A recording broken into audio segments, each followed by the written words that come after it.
So guys, आज हम chapter number 1 को रिवाइज करने वाले हैं। Basic concepts of GST with in half an hour maximum पूरा चैप्टर रिवाइज हो जाएगा और इसी प्रकार से आगे का भी कार्यक्रम चलेगा। इसके लिए we people have prepared smart notes for smart studies. तो जी, जीएसटी आने से पहले जो पुराना सिस्टम था उसका मेजर लिमिटेशन थी कैस्केडिंग इफेक्ट। कैस्केडिंग इफेक्ट का मतलब क्या होता है guys? Tax on tax, bar bar tax लगाते थे, सिर दर्द हो जाता था। दूसरा, क्रेडिट ऑफ सैंडवैट, वैट के साथ नहीं था, सेंटर का स्टेट के साथ नहीं था, स्टेट का सेंटर के साथ नहीं था, तो भाई क्रेडिट मिलता नहीं था, कैस्केडिंग इफेक्ट होना है। टैक्सेस लगाने की पावर सेंटर और स्टेट में डिवाइडेड थी आर्टिकल 246 के कारण, आर्टिकल 246 के कारण, जिसके कारण ये प्रॉब्लम आ रही थी। गुड्स और सर्विस टैक्स डिफरेंट टैक्सेस लगते, उस पे अलग, सर्विस पे अलग, जिसके कारण सिस्टम लॉपसाइडेड था। लॉपसाइडेड बोले तो भाई एक पे ज्यादा भार, एक पे कम भार। सर्विस सेक्टर पे मैंने पहले ही कह दिया, जो देश की जीडीपी में मोर देन 50 to 60% कंट्रीब्यूट करता था, उस पे टैक्स लगाते नहीं थे। कमाऊ पुत्र से पैसा नहीं लोगे, नालायक से पैसा लोगे, नालायक तो कमाता नहीं। सेंट्रल गवर्नमेंट भी सैंडवैट सिस्टम से कुछ टैक्सेस को बाहर रखे थे, जैसे oil sector, gas sector, mining sector, agriculture sector, तो भाई सेंट्रल गवर्नमेंट भी क्रेडिट नहीं देती थी। स्टेट गवर्नमेंट भी मेरे प्यारे बच्चों कुछ स्टेट टैक्सेस का क्रेडिट देती थी। साला खाली वैट का क्रेडिट वैट से ले लो, कुछ लिमिटेशंस थी। क्या एंट्री टैक्स का कोई क्रेडिट वैट से नहीं था, ऑक्ट्राई का नहीं था, लग्जरी टैक्स का नहीं था, सीएसटी का क्रेडिट नहीं था, दूसरी स्टेट से गुड्स खरीदे कोई क्रेडिट नहीं था। Multiple registration, multiple form, multiple formalities, multiple chartered accountants, multiple पैसा, ये प्रॉब्लम थी। क्रॉस वेरिफिकेशन नहीं थी, सेंटर की स्टेट के साथ, स्टेट की सेंटर के साथ, तो चूना लगा देते। सेंट्रल गवर्नमेंट को टर्नओवर अलग दिखा दो, स्टेट को अलग दिखा दो, मम्मी को कुछ बोल दो, पापा को कुछ बोल दो। 15 से ज्यादा टैक्सेस ओल्ड सिस्टम में लगते थे, जिसके कारण डुप्लीकेशन, ट्रिप्लीकेशन, 4 टाइम्स 5 टाइम्स टैक्स लग जाता था। और आपने देखा होगा कि भाई बॉर्डर पे आज से 5 साल पहले ट्रक लंबी कतार लगा के खड़े रहते थे, जिसके कारण क्या होता था? Wastage of time, wastage of efforts. अब सब चीजें कहां चली गई? जीएसटी। गवर्नमेंट ने भी कहा ना, हाँ हो गई इंतजार की, आई ना कुछ खबर मेरे यार की। तो जीएसटी इंट्रोड्यूस कर दिया गया दोस्तों। कब से इंट्रोड्यूस कर दिया गया? 1/7/2017 से। जीएसटी डेस्टिनेशन बेस्ड है या कंजम्पशन बेस्ड टैक्स है? अरे दोनों है, destination and consumption, origin based नहीं है। यानी कि मेरे प्यारे बच्चों, जीएसटी की डेस्टिनेशन इंडिया होनी चाहिए। सप्लायर कहां का वो इंपॉर्टेंट नहीं है, रेसिपिएंट रिसीव कहां कर रहा है सप्लाई, वो ज्यादा इंपॉर्टेंट है। कंजम्पशन टैक्स है मेरे प्यारे बच्चों, प्रोडक्शन टैक्स नहीं है। उत्पादन करने पे जीएसटी नहीं है, कंजम्पशन करने पे है। It is a tax on supply of goods and services and taxes only the value addition and each state. ये वैल्यू एडिशन टैक्स है। ये वैल्यू एडिशन टैक्स का या वैल्यू एडिड टैक्स का बेहतरीन एग्जांपल है। पुराना वैट का ही इसमें कॉन्सेप्ट्स हैं, लेकिन क्रेडिट सारा मिल जाएगा। दोस्तों, हर स्टेज पे सप्लायर को परमिट करते हैं मेरे प्यारे बच्चों, हर स्टेज पे हम सप्लायर को परमिट करते हैं। क्या परमिट करते हैं? आईटीसी लेना, हर स्टेज पे। हाँ जी, फाइनल कंज्यूमर के ऊपर बर्डन पड़ता है, नो डाउट अबाउट दैट। सारा बर्डन फाइनल कंज्यूमर पे पड़ेगा, नोट, लेकिन बर्डन कम है। पहले टैक्स का बर्डन फाइनल कंज्यूमर पे ज्यादा था, अब कम है। और कोई कैस्केडिंग इफेक्ट नहीं है, और गुड्स और सर्विस के बीच में डिस्टिंग्विश नहीं करता। और यस, बस सेंटर अपना टैक्स लगाता है, स्टेट अपना टैक्स लगाता है। इंटरनेशनल पर्सपेक्टिव, दो एग्जामिनेशन पॉइंट ऑफ व्यू से तो ज्यादा कोई इंपॉर्टेंट नहीं है, लेकिन पॉइंट ये है, France was the first country to implement VAT और जीएसटी 1954। तो ये कुछ टेक्निकल सी बातें छोटी छोटी पूछ सकते हैं। 160 कंट्री से ज्यादा जीएसटी फॉलो होता है, हम तो बहुत लेट आए। सेंट्रलाइज वैट है स्विट्जरलैंड, ऑस्ट्रेलिया में। This is more of for knowledge purpose, this is more for knowledge purpose. और dual VAT structure Canada, Brazil, Russia में है। जैसे इंडिया में ना डुअल जीएसटी, ऐसा कनाडा और ब्राजील और रशिया में है। 3 type of GST model follow होता है जी कनाडा के अंदर। कनाडा के बाद मल्टीपल रेट्स हैं। इंडियन जीएसटी इंस्पायर्ड है कनाडा से, जैसे अनु मलिक करता था ना गाने को, वो इंस्पिरेशन लेते थे, कॉपी नहीं करते थे। इसी प्रकार से हमने भी कॉपी नहीं किया, इंस्पायर हुए। तो Indian GST system is based on Canadian system. Malaysia का लोअर रेट था 6%, लेकिन मलेशिया ने बाद में इसको स्क्रैप कर दिया, लोगों की पॉपुलर डिमांड थी। इंडिया में तो चलता रहा, कोई टेंशन नहीं है। Hungary was one of the highest rate of GST 27। हम तो हंगरी से भी ज्यादा हंगरी हैं, हमने कितना कर दिया 28%। तो Indian GST is one of the highest in the world. हाँ जी, ऑस्ट्रेलिया लेवी करती है अप्रोक्सीमेटली 10% और average rate of VAT across EU European Union 19.5% है। तो ये जनरल नॉलेज की बात है। ये history of GST in India है। टाइमलाइन, क्या क्या इंपॉर्टेंट डेट्स हैं, टाइमलाइन कह लीजिए, डेट्स कह लीजिए जो जीएसटी के संदर्भ में है, इंपॉर्टेंट डेट्स। दोस्तों 2003 के अंदर यस विजय केलकर की अध्यक्षता में एक कमेटी बनाई गई। उस कमेटी ने जुलाई 2004 में रिकमेंडेशन दी और कहा जीएसटी को इंट्रोड्यूस करना चाहिए। और इस कमेटी की जो रिकमेंडेशंस हैं, इस कमेटी का नाम है वो है केलकर शाह मॉडल। तो जीएसटी में जो इन्होंने रिकमेंड किया उसको बोलते हैं केलकर शाह मॉडल है हमारा जीएसटी का। जो इंस्पिरेशन कहां से ली, कनाडा के मॉडल से। तो ये विजय केलकर साहब है, विजय केलकर साहब है, और ये है अजय शाह, ये इनके मेंबर थे, ये अध्यक्ष थे, ये मेंबर थे। तो अजय शाह, तो विजय केलकर अजय शाह, तो हमने शॉर्ट में कर दिया केलकर शाह मॉडल। तो एग्जाम में पूछ सकते हैं कि भाई XYZ मॉडल है या विजय केलकर अजय शाह मॉडल है। विजय केलकर अजय शाह मॉडल कनाडा के बेस पे है या ऑस्ट्रेलिया के बेस पे है, कनाडा के सिस्टम पे है। ये सब नोट्स आपको मिल जाएंगे। अच्छा, उसके बाद बहुत इंपॉर्टेंट बात है, सबसे बड़ा रोड़ा जीएसटी आने के लिए जो था वो था कॉन्स्टिट्यूशन में अमेंडमेंट्स। क्योंकि हमारे देश में आर्टिकल 246 कहता था या तो टैक्स सेंट्रल गवर्नमेंट लगाएगी या स्टेट, लेकिन जीएसटी ऐसा टैक्स था जो मिलजुल के लगाना था। तो अब क्या किया गया, कॉन्स्टिट्यूशन में बदलाव के लिए 122 अमेंडमेंट बिल इंट्रोड्यूस करके पास करवा लिया गया 6 मई 2015 को। ये नाम देखिएगा, कॉन्स्टिट्यूशन 122 अमेंडमेंट बिल, और ये पास कब हुआ, 8 सितंबर 16 को। तो इसमें इतनी सारी डेट्स याद रखनी है। मेरे हिसाब से तो पर्सनली बोले तो ये डेट याद रख लो, 8 सितंबर 16। अब जब ये कॉन्स्टिट्यूशन अमेंडमेंट बिल प्रेसिडेंट साहब ने हस्ताक्षर कर दिया तो इसका नाम हो गया 101 अमेंडमेंट एक्ट। यानी कि अमेंडमेंट बहुत सारी लाए होंगे, 122 अमेंडमेंट्स लाए थे, लेकिन पास होते होते वो कितनी रह गई, 101। अमेंडमेंट बिल था 2014 में, पास कब हो गया, 2016 में। तो एग्जाम में क्वेश्चन आए कॉन्स्टिट्यूशन का अमेंडमेंट का जो फाइनल काम था वो कब पास हुआ, 8 सितंबर 16 को। और उसका नाम क्या था, कॉन्स्टिट्यूशन 101 अमेंडमेंट एक्ट 2016। लेकिन जो बिल था उसका नाम था कॉन्स्टिट्यूशन 122 अमेंडमेंट बिल 2014। इसके आने के बाद सेंट्रल गवर्नमेंट ने सीजीएसटी बिल बनाया, इसके आने के बाद आईजीएसटी बिल बनाया, यूजीएसटी बिल बनाया, GST compensation to states bill बनाया, लोकसभा में पेश किया, लोकसभा में पास कर दिया, प्रेसिडेंट के साइन हो गए। तो ये डेट याद रख लो कि कॉन्स्टिट्यूशन 122 अमेंडमेंट एक्ट तो पास हुआ 8 सितंबर 16 को, और सेंट्रल गवर्नमेंट के मेरे प्यारे बच्चों सारे बिल्स प्रेसिडेंट ने साइन कर दिए 12 अप्रैल 2017। हाँ जी, उसके बाद स्टेट गवर्नमेंट्स ने अपने अपने स्टेट्स में पास किए। तेलंगाना, राजस्थान, छत्तीसगढ़, पंजाब, गोवा, बिहार कुछ स्टार्टिंग स्टेट्स थी जिन्होंने SGST एक्ट अपने अपने स्टेट में पास किया।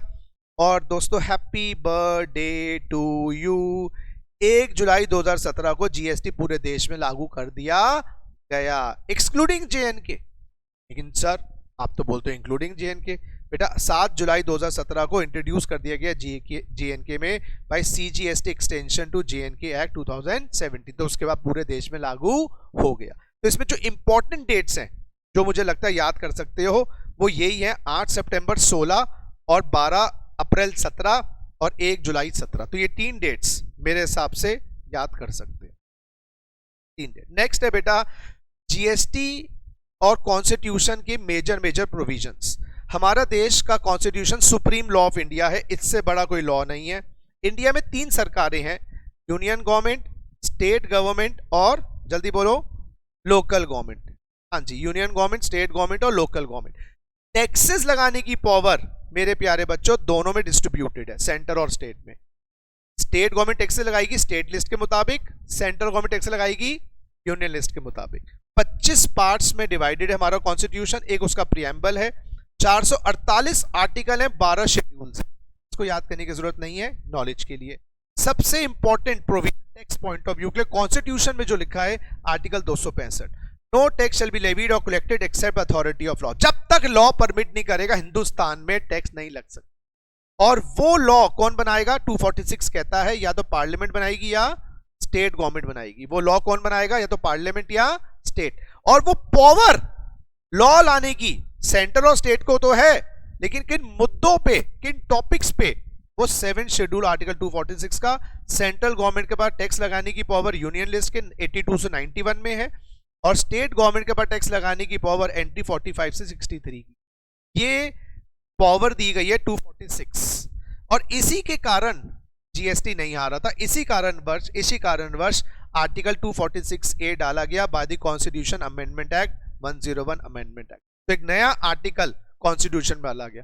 या तो गवर्नमेंट के पास चॉइस थी, या तो गवर्नमेंट जो आपकी कॉन्करेंट लिस्ट है उसमें जीएसटी लगाने की पावर डाल देती, क्योंकि अभी तक तो टैक्सेस या तो central government union list, state government state list, या तो गवर्नमेंट क्या करती? कॉन्करेंट लिस्ट में डाल देती। लेकिन गवर्नमेंट को पता है जीएसटी इतना भारी भरकम चीज है, उसको पुराने घर में एक कमरा दे दिया जाए, इससे अच्छा एक नया घर दे दिया जाए, इसलिए आर्टिकल 246A बनाया गया।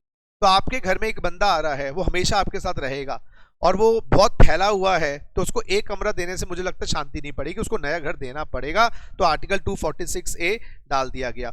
अब एग्जाम के लिए आपको क्वेश्चन ये भी आ सकता है, हाइलाइट्स बताइए आर्टिकल 246A की हाइलाइट्स, या ये आ सकता है क्वेश्चन 101 अमेंडमेंट एक्ट की हाइलाइट्स बताइए। तो ये हाइलाइट्स लिखी है बेटा 101 अमेंडमेंट एक्ट 2016 की हाइलाइट्स। सबसे पहले तो भैया लिस्ट के अंदर क्या क्या बदलाव आए देखिए जरा। यूनियन लिस्ट के अंदर एंट्री नंबर 83 कस्टम ड्यूटी लगाती थी, वो एज इट इज इंटैक्ट है। 84 जो एंट्री थी वो थी एक्साइज की, उसमें क्या बदलाव आ गया? अब खाली एक्साइज 84 के अंतर्गत 5 पेट्रोलियम प्रोडक्ट्स और टोबैको प्रोडक्ट्स पे लगेगी। पहले एक्साइज तो हजारों चीजों पे लगती थी, अब खाली 2, टीपी और पीपी। और पीपी में 5 petrol, diesel, natural gas, aviation turbine fuel और क्रूड ऑयल 5 पे लगेगा।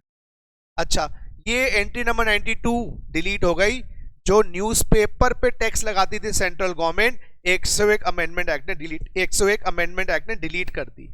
और जो एडवर्टीजमेंट्स आते थे न्यूज़पेपर में उस पर भी टैक्स लगाती थी सेंट्रल गवर्नमेंट, वो डिलीट हो गई। तो कौन सा टैक्स सबस्यूम हो गया सेंट्रल गवर्नमेंट का जीएसटी में? न्यूज़पेपर एड्स का और न्यूज़पेपर सेल का। और एक्साइज भी सबस्यूम हो गई 98% चीजों पे, 99% चीजों पे।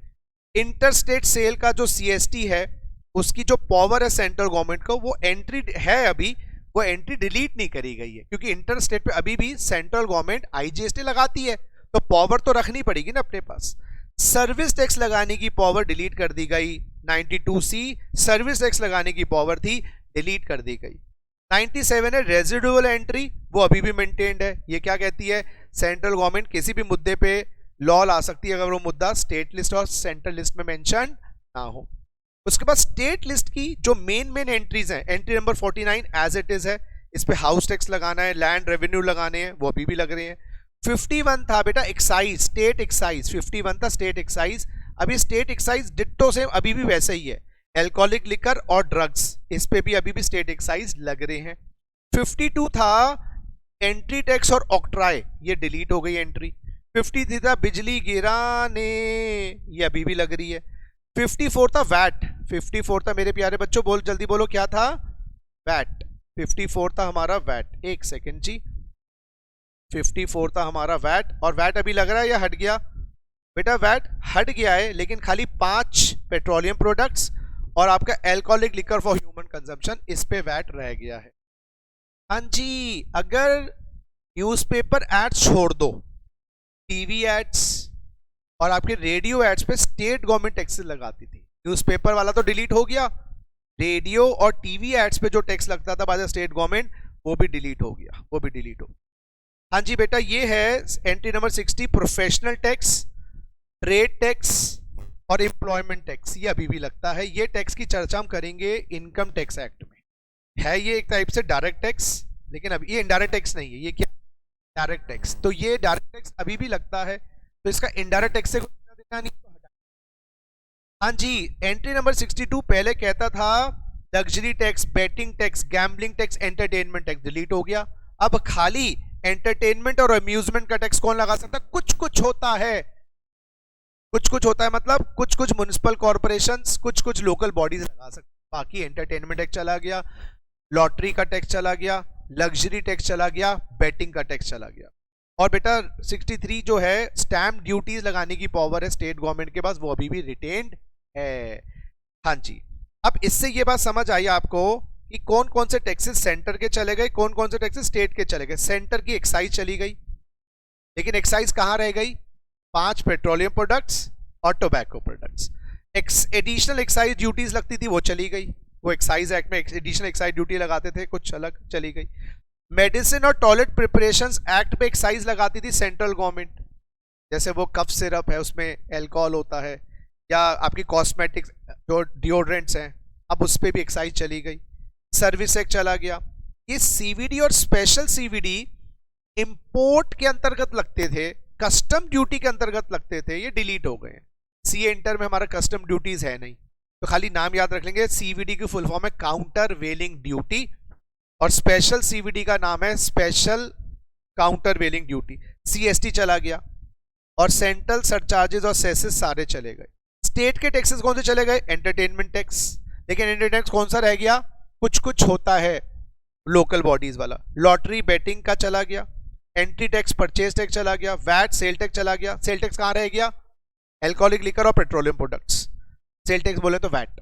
लग्जरी टैक्स चला गया, एडवर्टीजमेंट टैक्स चला गया, सेंटर का भी चला गया न्यूज़पेपर वाला, इनका नॉन न्यूज़पेपर वाला, और स्टेट सरचार्जेस और सेसेस भी चले गए। तो ये एग्जाम में ये क्वेश्चन भी आ सकता है, कौन कौन से सेंट्रल टैक्स चले गए, कौन कौन से स्टेट टैक्स चले गए। आइए नेक्स्ट। हाँ जी, अब दूसरी अमेंडमेंट जो आई एज पर constitution 101 amendment act, article 246 A डाला गया। और आर्टिकल 246 ए कहता है कि भाई साहब अगर इंट्रा स्टेट सप्लाई होगी, इंट्रा स्टेट सप्लाई होगी, तो उस पर लॉ कौन लाएगा? सेंटर और स्टेट। इंटर स्टेट सप्लाई होगी, इंटर स्टेट सप्लाई होगी, तो उस पर लॉ कौन लाएगा? Central government. और 5 पेट्रोलियम प्रोडक्ट्स पे जीएसटी आएगा आएगा आएगा, आने वाला आएगा। तो इंट्रा पे कौन लॉ लाएगा? सेंटर और स्टेट। इंटर पे कौन लाएगा? इंटर पे सेंटर। और 5 पेट्रोलियम प्रोडक्ट्स पे जब आएगा, रिकमेंडेशन करी काउंसिल, जब देखेंगे। हाँ जी, दूसरी एक 3 पावर्स, आर्टिकल 248, आर्टिकल 249(1), आर्टिकल 251, इन तीनों आर्टिकल्स में संशोधन किए गए कॉन्स्टिट्यूशन 101 अमेंडमेंट एक्ट। आर्टिकल 248 क्या कहता है?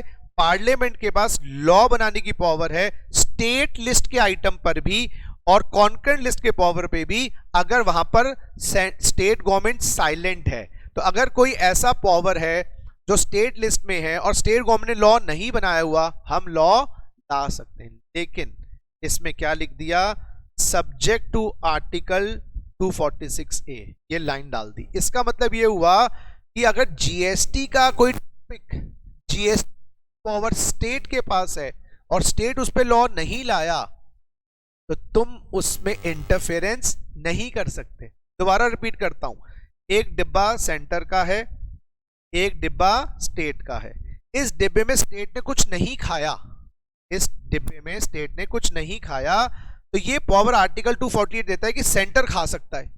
लेकिन अगर ये डिब्बा जीएसटी का है और स्टेट ने कुछ उस पर नहीं लॉ लेके आए हुए, कोई स्टेट का पार्ट है, उस पे नहीं, क्योंकि सब्जेक्ट टू 246A कर दिया।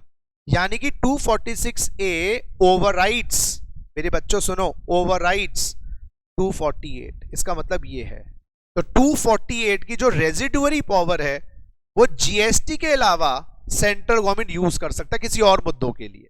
तो अगर जीएसटी की पावर स्टेट की है और स्टेट ने लॉ नहीं बनाया, तो सेंटर उस एरिया को इनरोच या कब्जा नहीं कर सकता। मेरी है तो मेरी रहेगी, लेकिन अगर कोई और ऐसी बात है जिसपे अगर स्टेट लॉ नहीं लेके आई हुई, तो सेंटर उस पे लॉ ला सकता है, जो मेंशन नहीं है। ठीक है। 249 नेशनल इंटरेस्ट, यानी कि अगर देश हित के अंदर सेंट्रल गवर्नमेंट स्टेट गवर्नमेंट की पावर्स को छीन सकता है, यानी कि स्टेट गवर्नमेंट की मुद्दे पर भी लॉ ला सकता है। लेकिन यहां पर क्या लिख दिया, सुनिए मेरी बात, इंक्लूडिंग जीएसटी। इसका मतलब ये हुआ कि अगर नेशनल इंटरेस्ट की बात आएगी, मेरी बात सुनिए, नेशनल इंटरेस्ट की बात आएगी, तो सेंट्रल गवर्नमेंट जीएसटी जो स्टेट लगाती है उस पर भी लॉ लगा सकती है, लेकिन नेशनल इंटरेस्ट की बात। और यहाँ पर इमरजेंसी, तो देश के अंदर जैसे अभी यूक्रेन में इमरजेंसी लग रही है या श्रीलंका में इमरजेंसी लग रही है, तो इमरजेंसी के केस में भी सेंट्रल गवर्नमेंट स्टेट गवर्नमेंट की पावर छीन सकता है, और वहां पर भी जीएसटी की जो पावर स्टेट की है उस पर भी लॉ ला सकता है। तो फर्क क्या है, 248 तो ये कहता है अगर स्टेट ने यूज नहीं किया तो हम यूज कर सकते हैं, लेकिन जीएसटी स्टेट का है, हम उसको यूज नहीं कर सकते। 249 क्या कहता है, अगर हमारे फैमिली पे आ जाएगी, हमारी आन बान पे आ जाएगी, तो मैं स्टेट लिस्ट के आइटम्स को टच कर सकता हूं, इंक्लूडिंग जीएसटी भी टच कर सकता हूं। और इमरजेंसी आग लग गई घर में, तो कमरा भैया तुम्हारे दूसरे का, तो उस कमरे को खोलेंगे भैया, चाहे स्टेट का कमरा हो। फर्क समझ आ गया? तो आर्टिकल 248 क्या कहता है, अगर वो कमरा स्टेट यूज नहीं कर रहा हम यूज कर सकते हैं, लेकिन वो जीएसटी का कमरा है तो हम यूज नहीं कर सकते। 249 क्या कहता है, देश हित में हम स्टेट की पावर छीन सकते हैं। और 250 क्या कहता है, 250 अगर इमरजेंसी की बात आ जाएगी तो हम स्टेट की पावर को छीन सकते हैं, क्योंकि यहां पर भी क्या लिख दिया, इंक्लूडिंग जीएसटी अंडर 240। तो यानी कि 251, मेरी बात सुनना, ओवरराइड्स 246A, 249(1) ओवरराइड्स 246A, लेकिन मेरे बच्चों 246A ओवरराइड्स 248। फर्क समझ आ रहा है? नेक्स्ट 269A, बेटा इंटर स्टेट पे टैक्स लगाने की पावर या लॉ लाने की पावर, ये 246A ने बोला, ये और इलैबोरेट कर रहा है। 246A में कहा था इंटर स्टेट पे एक्सक्लूसिव लॉ लाने की पावर पार्लियामेंट के पास है, ये एक स्टेप और जा रहे हैं आगे। लॉ तो सेंट्रल गवर्नमेंट लगाएगी, कलेक्ट भी सेंट्रल गवर्नमेंट करेगी, लेकिन बाद में डिवाइड किसके साथ करना पड़ेगा, स्टेट के साथ। तुम्हारे बाप का माल नहीं है, स्टेट का ही है, आधा आधा होगा, लेकिन एक बार हम लगाएंगे, बाद में देखेंगे वो माल कहां बिक रहा है, कैसा बिक रहा है, हम बाद में शेयर के साथ स्टेट कर लेंगे, स्टेट के साथ शेयर कर लेंगे। पार्लियामेंट लॉ लाएगी, और इंपोर्ट को इंटर स्टेट सप्लाई माना गया है। इंपोर्ट को क्या माना गया, जल्दी बोलिए, इंटर स्टेट सप्लाई। तो तीन बातें मेरे प्यारे बच्चों, तीन बातें मेरे प्यारे बच्चों यहां पर कहा गई है कि इंटर स्टेट सप्लाई पे लॉ कौन लेके आएगा, जल्दी बोलिए, पार्लियामेंट। लेकिन जो कलेक्ट भी करेंगे, लेवी भी हम करेंगे, हम डिवाइड कर देंगे किसके साथ, स्टेट के साथ। दूसरी बात, पार्लियामेंट के पास तो लॉ मेकिंग पावर है ही, हमने पहली बात कर ली, लेकिन इंपोर्ट को भी इंटर स्टेट कहा गया है। ठीक, वैसे एक्सपोर्ट भी इंटर स्टेट होता है, ये बात यहां पर लिख देते तो कोई बुराई नहीं होती। एनीहाउ, आर्टिकल 366 में मेरे प्यारे बच्चों, आर्टिकल 366 में क्या डाली गई है, डेफिनेशन।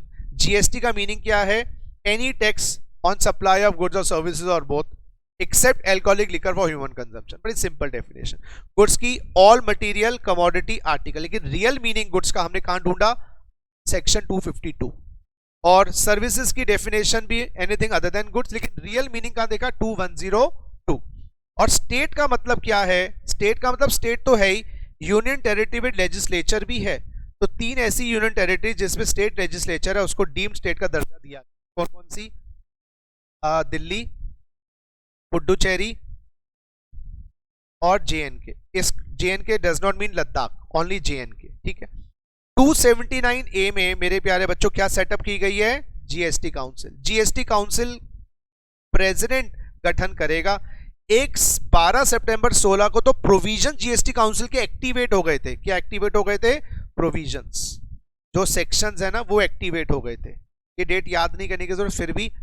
और बेटा 15 सितंबर 16 को प्रेसिडेंट ने इसका गठन कर दिया। जो गठन करना है प्रेसिडेंट ने किया 15 सितंबर 16 को। कितने मेंबर्स हैं, 33 मेंबर्स हैं। इसमें एक तो हमारे निर्मला सीतारमन जी मेंबर हैं, चेयरपर्सन। हमारे 28 स्टेट्स और 3 डीम स्टेट्स, तो कितने टोटल हो गए, 31 और 1 32। और तीसरा है हमारा रेवेन्यू मिनिस्टर, जैसे पहले अनुराग ठाकुर जी थे स्टेट के मिनिस्टर। हर सेंट्रल गवर्नमेंट का मिनिस्टर 2 होते हैं, एक होता है यूनियन मिनिस्टर और एक छोटा मिनिस्टर। जैसे मिनिस्टर ऑफ डिफेंस यूनियन का, और एक सेंट्रल गवर्नमेंट के मिनिस्टर के नीचे होगा स्टेट डिफेंस मिनिस्टर। ऐसे एक मिनिस्टर ऑफ एक्सटर्नल अफेयर्स होगा सेंट्रल गवर्नमेंट का, उसके नीचे छोटा होगा minister of external affairs for the states. समझ रहे हो? ऐसे फाइनेंस मिनिस्टर निर्मला सीतारमन जी वो पूरे देश का फाइनेंस देखेंगी, लेकिन स्टेट के साथ कोऑर्डिनेशन करने के लिए एक सेंट्रल मिनिस्टर के नीचे छोटा मिनिस्टर होता है, उसको बोलते हैं minister of state in charge of finance. तो कितने टोटल हो गए? 33 मेंबर्स हो गए बेटा, टोटल 33। जीएसटी काउंसिल क्या करेगी बेटा? वो टैक्स रेट डिसाइड करेगी, एग्जेम्पशन डिसाइड करेगी, लिमिट डिसाइड करेगी, डिस्प्यूट डिसाइड करेगी। 5 आइटम्स पे कब जीएसटी लगाना है पेट्रोलियम प्रोडक्ट्स पे, वो डिसाइड करेगी। और ये स्पेशल कैटेगरी सेट्स 11, इनके प्रोविजन कुछ अलग अलग होंगे। 11 स्पेशल, वो 11 स्पेशल कर चुकी हैं। कौन कौन सी? मूसा, मंत्री मीना और हज। तो ये 11 स्पेशल कैटेगरी स्टेट्स हैं जिनको हमने स्पेशल कैटेगरी में डाला है। हाँ, इसमें से किसी ने लिमिट्स बढ़वा ली हैं, किसी की वही लिमिट्स हैं, वो सब हम कर चुके हैं, जब आगे जाके पढ़ेंगे। जीएसटी काउंसिल का कोई भी डिसीजन 3/4 मेजोरिटी से, 75% मेजोरिटी से होता है। सेंट्रल गवर्नमेंट का 1/3 वोट्स है, यानी कि 33.33%, और स्टेट गवर्नमेंट का वोट्स है मेरे बच्चों 66.67% वोट। तो अब 66.67 को डिवाइड बाय 31 कर दो तो अप्रोक्सीमेटली 2.15% आता है। तो अगर कोई डिसीजन लेना है, सेंट्रल गवर्नमेंट तो हाँ कह रही है और स्टेट गवर्नमेंट 15 हाँ कह रही हैं, क्या डिसीजन पास हो गया? सेंट्रल गवर्नमेंट हाँ कह रही है और स्टेट गवर्नमेंट 15 कह रही है। तो स्टेट गवर्नमेंट 15 को आप मल्टीप्लाई करोगे, स्टेट गवर्नमेंट 15 को आप मल्टीप्लाई करोगे तो बेटा 15 इंटू 2.15 32.25 हो गया। तो 33% तो सेंट्रल गवर्नमेंट का हाँ हो गई और दूसरा आ गया बेटा 32.25। तो टोटल करेंगे तो प्लस 33.33 प्लस 32.25, 65% हाँ आई। तो ये डिसीजन पास नहीं हुआ, यानी कि मिनिमम मेरे हिसाब से 20 स्टेट्स हाँ करेंगी सेंटर के साथ जब डिसीजन पास होगा। अगर खाली सेंटर अड़ जाए, स्टेट्स का ना, पास नहीं हो सकता। सारी स्टेट्स का है हाँ, सेंटर का है ना, नहीं। सेंटर के साथ 33 में से 20 स्टेट्स इकट्ठे आएंगी जब डिसीजन पास होगा। हाँ जी, नेक्स्ट है इंडिया में डुअल जीएसटी है, ये बस बिल्कुल पता है, सेंटर स्टेट मिलकर लगाते हैं। सीजीएसटी मेरे प्यारे बच्चों सेंट्रल गवर्नमेंट लगाती है, जीएसटी एक्ट में लगाती है, और इंट्रा स्टेट पे लगता है या इंट्रा यूनियन टेरिटरीज पे लगता है। बिल्कुल सही। कौन सी यूनियन टेरिटरीज? कोई भी यूनियन टेरिटरी हो, चाहे वो लेजिस्लेचर वाली हो विदाउट 8 की 8। क्यों सर? अरे भाई, चाहे वो स्टेट हो तो सीजी प्लस एसजी हो जाएगा, और यूनियन टेरिटरी स्टेट के अंदर नहीं आती तो सीजी प्लस यूटी। तो सीजीएसटी तो लगना है, पूरी की पूरी 36, 28 प्लस 8 31 प्लस 5 कर लो, तो पूरे के पूरे 36 स्टेट्स में या 36 यूनियन टेरिटरीज में सीजीएसटी तो लगना है। हाँ जी बच्चों, एसजीएसटी कहाँ लगेगा? ये स्टेट गवर्नमेंट लगाएगी, एसजीएसटी एक्ट में लगाएगी, इंट्रा स्टेट पे लगाएगी, और जो union territory which state legislature है वहां लगेगा। तो ये अप्रोक्सीमेटली कहां लगेगा? 28 प्लस 3 31 जगह लगेगा एसजीएसटी एक्ट। और जो मेरे प्यारे बच्चों यूटीजीएसटी है, कौन लगाएगा? सेंट्रल गवर्नमेंट, यूटीजीएसटी एक्ट में। और ये कहां लगेगा? Intra union territory without state legislature. कितना? 5। तो 36 की 36 पे तो सीजी लगना है, 35 में लगना, 31 में लगना है एसजी, 5 में लगना है, और ये आधा होता है 50%, 50% एसजी होता है, 50% यूटी होता है। ठीक है? अच्छा, जो आईजीएसटी, अच्छा यूनियन टेरिटरीज कौन सी हैं? 5, अंडमान, लक्षद्वीप, दादरा नगर हवेली, दमन दीव की शादी हो गई थी, चंडीगढ़ और लद्दाख। और आगे जाके कोई गवर्नमेंट टेरिटरी बना दे तो डाल देंगे। अच्छा, ये जेएनके का जो विभाजन हुआ था ना, ये जेएनके रीऑर्गेनाइजेशन एक्ट में हुआ था, जहां जेएनके और लद्दाख को बनाया गया था अलग अलग। जेएनके को तो स्टेट माना गया है और लद्दाख को क्या माना गया है? यूटी। अच्छा, ये हमने कर लिया। और ये 26 जनवरी 2020 को 2 यूनियन टेरिटरीज को मिला दिया गया था, दादरा नगर हवेली, दमन एंड दीव। तो ये थोड़ा सा टेक्निकल सी बात है, हो सकता है एमसीक्यू में पूछ ले कि भाई किस डेट को दोनों टेरिटरीज को मिला दिया गया था? 26 जनवरी 20। बेटा आईजीएसटी कब लगता है? आईजीएसटी कब लगता है? सेंट्रल गवर्नमेंट लगाती है, आईजीएसटी एक्ट में लगाती है। इंटर स्टेट सप्लाईज या इंटर यूनियन टेरिटरी सप्लाईज का हिंदी में एक शब्द बोला था, बाउंड्री क्रॉस हो रही है। बाउंड्री क्रॉस हो रही है, चाहे स्टेट की चाहे देश की यूनियन टेरिटरी, बाउंड्री क्रॉस होना। और बेटा एक मेरा जीएसटी कंपनसेशन सेस, जो हमारे सिलेबस में तो नहीं है, सेंट्रल गवर्नमेंट लगाती है GST compensation to states act, और स्पेसिफाइड गुड्स पे ये लगता है। हमारे गुड्स जीएसटी में एचएसएन सिस्टम पे डिवाइडेड है। एचएसएन सिस्टम है 8 डिजिट की क्लासिफिकेशन। पॉलिएस्टर के गुड्स हैं, टीवी है, एसी है, लैपटॉप है, वॉशिंग मशीन है, गाड़ियां हैं, सबके कोड हैं। ये कोड इंटरनेशनली भी सेम है। इससे क्या फायदा होता है, अगर आज मैं ये मोबाइल बेच रहा हूँ, इसका कोड है XYZ ABCD, जो भी कोड है वही कोड बाहर वाले को भी पता होगा, तो उसको पता लग जाएगा अच्छा गुप्ता जी ये वाले गुड्स हैं। तो HSN is an international system और इंडिया एक मेंबर है वर्ल्ड कस्टम ऑर्गेनाइजेशन की सिंस 1971। ये पहले 6 डिजिट कोड होता था, अब इतने सारे गुड्स का भरमार आ गया है, अब ये कोड हो गया है 8 डिजिट का। Purpose of HSN is to make GST systematically and globally accepted. अगर मैं अपने पॉलिएस्टर गुड्स को बोलूं 56 टिकली और यूएस वाले कहते हैं नहीं, इट्स नॉट कॉल्ड 56 टिकली, इट इज कॉल्ड पपीता, तो दोनों डिफरेंस हो जाएगा। अब नंबर मैं बता दूंगा, आपको समझ आ जाएगा ये वाले गुड्स हैं। और सर्विस के लिए एक नया क्लासिफिकेशन का कॉन्सेप्ट इंट्रोड्यूस किया गया, उसको कहते हैं सर्विस अकाउंटिंग कोड। तो गुड्स हमारे डिवाइडेड है HSN सिस्टम पे और सर्विसेज डिवाइडेड है SAC। अच्छा, रजिस्ट्रेशन के लिए कहीं लिमिट 20 लाख की है, कहीं लिमिट 10 लाख की है, कहीं लिमिट 40 लाख की है। ये हमने रजिस्ट्रेशन के चैप्टर में करना है, लेकिन इसकी लिस्ट ऑलरेडी कर चुके हैं। इंडिया में कॉम्पोजिशन स्कीम भी डाला गया है छोटे व्यापारियों के लिए, 1.5 करोड़ तक की टर्नओवर या 75 लाख वालों के लिए, ना लगाना ना इकट्ठा करना, अपनी जेब से दे देना। और जीएसटी में एग्जेम्पशंस भी हैं, जहां पर गवर्नमेंट ने पब्लिक इंटरेस्ट में या तो नोटिफिकेशन लाके या स्पेशल ऑर्डर लाके गवर्नमेंट एग्जेम्प्ट कर सकती है। और यूटिलाइज करने के लिए जो आईटीसी का जो पैटर्न है बड़ा सिंपल है, आईजीएसटी सबसे पहले लेना है, फर्स्ट प्रेफरेंस आईजीएसटी की। आईजीएसटी के लिए इस्तेमाल करना है, उसके बाद सीजीएसटी और एसजीएसटी या यूटी के लिए आइदर मैनर एनी प्रोपोर्शन। और जब तुम्हारा आईजीएसटी का कूपन खत्म हो गया, फिर कौन सा कूपन लेना है, सीजीएसटी का कूपन। और सीजीएसटी पहले सीजीएसटी से बचा हुआ आईजीएसटी से, फिर एसजीएसटी बेटा एसजीएसटी से बचा हुआ आईजीएसटी से, और फिर बेटा ये याद रखना सीजी और एसजी का आपस में कोई समन्वय नहीं है, तो सीजी और एसजी का क्रेडिट नहीं ले सकते। जीएसटी का कॉमन पोर्टल है, जो वेबसाइट है gst.gov.in, ये वेबसाइट जीएसटीएन मेंटेन करता है। What is GSTN? Goods and services network, पूरा एक नेटवर्क। देखो भाई, जीएसटी में कुछ भी हमें काम सब ऑनलाइन करना, हमें फिजिकली जाने की जरूरत ही नहीं है।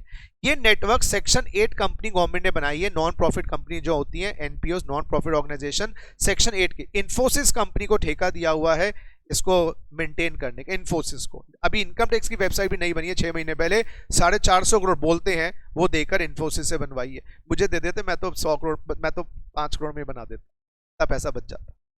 चलिए, अच्छा ये काम क्या करती है वेबसाइट बेटा? ये कॉमन इंफ्रास्ट्रक्चर देती है, आईटी इंफ्रास्ट्रक्चर देती है, सेंटर और स्टेट्स कोऑर्डिनेट कर पाते हैं, और इसको हम लोग भी as tax payers, as CS, as advocates सब एक्सेस कर पाते हैं। जिससे वन स्टॉप सॉल्यूशन, जैसे मॉल होता है ना, हर चीज मिल जाती है, तो इस वेबसाइट के थ्रू भी आपको हर चीज मिल जाती है।